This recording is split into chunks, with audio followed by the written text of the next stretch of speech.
Kalau korang runners tapi korang tak tahu line up kasut carbon plate yang the best untuk 2026, memang sangat rugi geng. Jadi jom saya kongsikan 5 line up kasut carbon plate yang paling best 2026.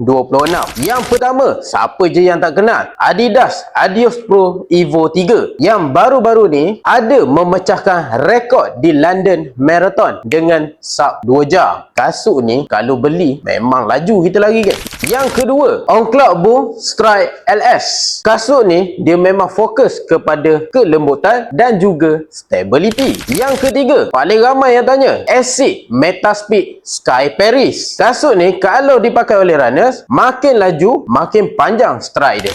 Yang keempat, yang ramai juga yang gemar, Nike Vaporfly 3. Kasut ni memang sangat ringan, bouncy dan sangatlah responsif, dan kasut ni juga salah satu kegemaran runners di luar sana. Dan yang terakhir, kita ada Puma Deviate Nitro Elite 3. Kasut yang terakhir ni memang underrated tapi solid gila. Dia punya miso dia memang tahan lasak, sesuai untuk training dan juga untuk buat race. So guys, itu adalah 5 line up yang saya senaraikan untuk the best carbon plate shoes untuk 2026.